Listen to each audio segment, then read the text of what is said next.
있습니다. 제르미 벤담이 유용성의 원리를 주장하였습니다. 고통을 피하기 위한 외적 제재는 무엇이 있을지 알아보겠습니다. 다음입니다. 요즘 핫한 이슈로 쾌락과 고통을 측정할 수 있는가 함께 알아보도록 하겠습니다. 마지막으로 논란이 많았던 퍼즐 제품을 공개되었습니다.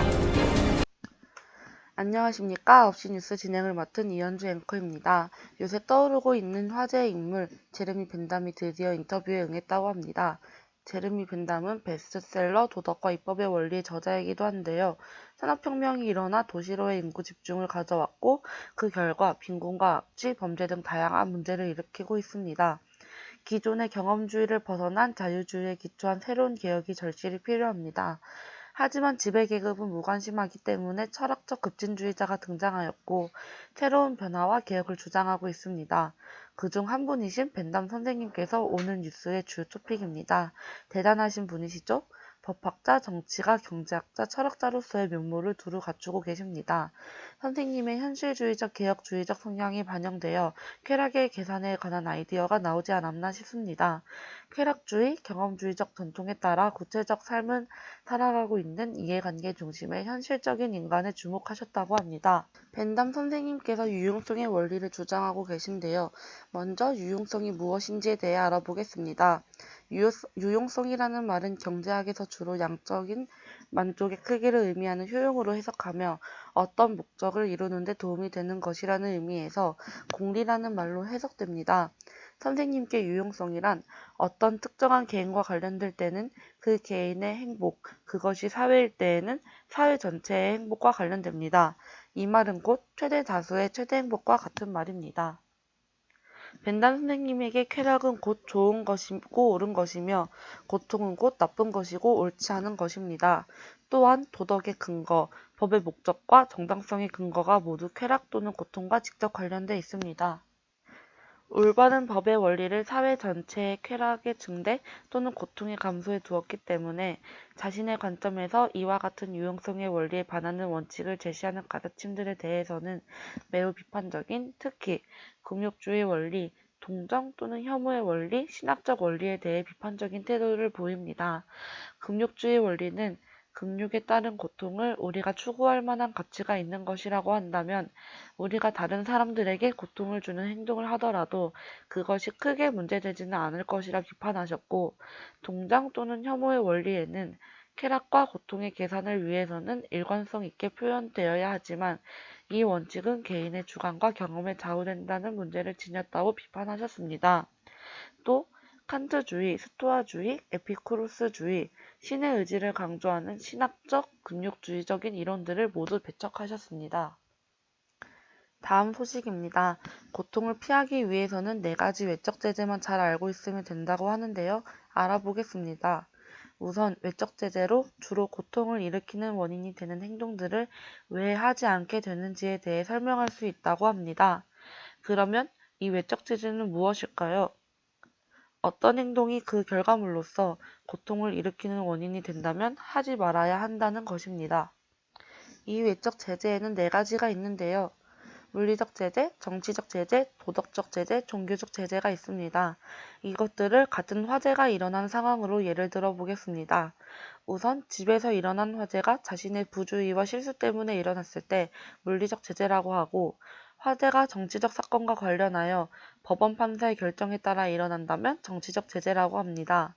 화재가 집주인이 갖고 있는 성격적 결함 때문에 마을 사람들이 일으킨 것이라면 도덕적 제재라고 하고, 화재가 집주인이 지은 죄의 대가로 신이 내린 벌이면 종교적 제재라고 합니다. 벤담 선생님은 이처럼 우리에게 어떤 행동을 하도록 이끄는 힘이 다름 아닌 고통에 대한 일종의 협박으로서 제재, 즉 예상되는 쾌락의 증대 또는 고통의 감소와 관련된 것이라고 설명하고, 각 개인의 행동은 물론 한 사회의 도덕 및 법과 제도는 결과적으로 그 개인의 행복, 나아가 사회 전체의 쾌락을 증대시키든지 아니면 고통을 감소시키는 것을 목표로 구성되어야 한다는 입장입니다. 요즘 핫한 이슈입니다. 쾌락과 고통은 측정이 가능한지에 대해 뜨거운데요. 이에 대해서도 벤담 선생님께서 정리하셨다고 합니다. 모든 쾌락이나 고통은 질적으로는 아무런 차이가 없으며 단지 양적인 차이만이 존재하기 때문에 객관적이고 산술적인 계산 및 측정 또한 가능하다고 합니다. 어떤 개별적인 행동이 산출한 결과를 쾌락과 고통과 관련된 7가지 기준표에 수적인 점수를 매김으로써 그 행동에 대한 도덕 판단이 가능하다는 것인데요. 이 기준은 어떤 행동이 다른 어떤 행동과 쾌락과 고통의 관점에서 서로 충돌할 것으로 예상되거나 어떤 하나를 결정해야 할 때, 다시 말해 이 둘 중에서 어떤 것을 선택하는 것이 더 큰 유용성을 가져다 줄 것인지를 판단할 때에도 똑같이 적용됩니다. 7가지 기준에는 강도, 지속성, 확실성, 원근성, 다산성, 순수성, 범위가 있습니다. 강도, 지속성, 확실성, 원근성은 쾌락과 고통이 지니는 그 자체만의 가치를 기준으로 삼은 것이고, 다산성, 순수성은 쾌락과 고통 그 자체의 가치라기보단 어떤 행동이나 사건이 지닌 경향성에 해당됩니다. 마지막으로 범위는 쾌락과 고통으로부터 영향을 받는 사람들의 숫자를 의미합니다.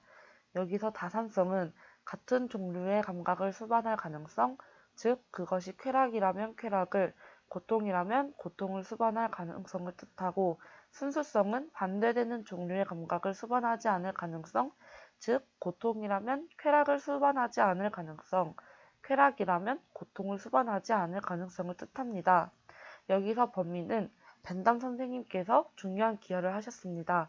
사실 이 기준표는 에피쿠로스, 그니까 이전 쾌락주의자들이 대부분 주장했던 것들을 근대의 실증주의적 한문 풍토에 맞게 수량화할 수 있도록 구체화시켜 놓은 건데, 이 에피쿠로스적인 개인주의적이고 소극적인 의미의 쾌락이 최근 19세기에 들어서 개인의 쾌락은 물론 나아가 사회적 차원의 쾌락으로 발전하고 있음을 확인할 수 있습니다.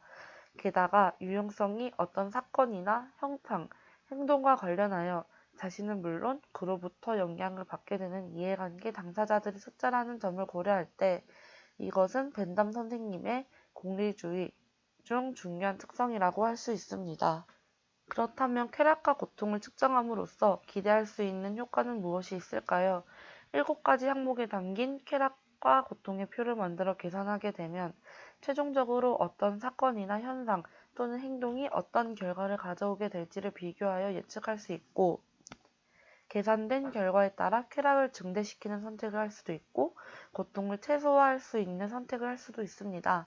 이 말은 곧 유용성을 객관적으로 정확히 측정할 수 있다는 의미입니다. 마지막으로 논란이 많았던 파놉티콘이 드디어 건설되었습니다. 파놉티콘의 아이디어가 되신 벤담 선생님을 어렵게 인터뷰에 성공하였습니다. 안녕하세요, 벤담 선생님.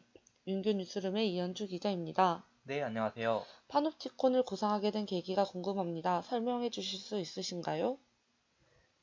범죄를 지은 죄수들을 효과적으로 수감할 수 있는 시설이 필요하다고 느꼈습니다. 하지만 이러한 시설이 실현된다면 이는 감옥뿐만 아니라 효율성을 필요로 하는 모든 곳에 확장해 적용할 수 있을 것이라고 생각했습니다.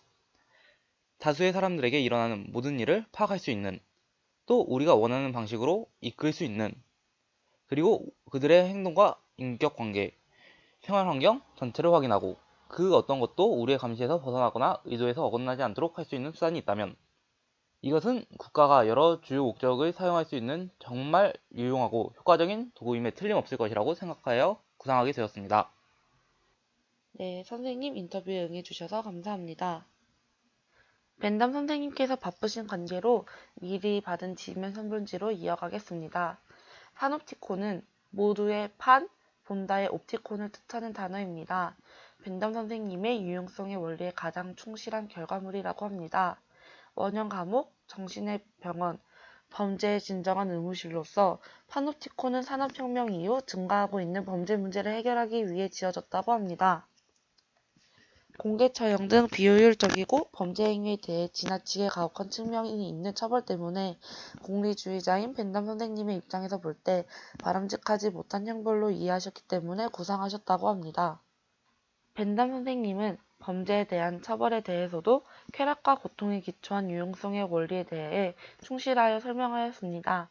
고통을 일으키는 모든 행위는 악이기 때문에 어떤 처벌도 본질적으로 악이라고 할 수 있지만 유용성의 원리는 개인은 물론 사회 전체에 대해 이익을 극대화시킬 것을 요구하기 때문에 만약에 처벌이 범죄 행위가 초래한 해악과 균형을 이룬다면 그리고 그렇게 하여 사회 전체의 행복을 최대화하는 데 기여한다면 그럴 경우에 하나여 정당화된다고 합니다. 처벌은 반드시 어떤 사람이 저지른 범죄 행위와의 비례관계를 고려해야 한다고 주장하시며 벤담 선생님의 이러한 입장은 대표적인 사회적 문제인 범죄 문제 해결에 그대로 적용되었으며 그것은 원형 감옥, 즉 파놉티콘이라는 건축물에 대한 아이디어로 구체화되었습니다. 오늘의 뉴스 마치겠습니다. 시청자분들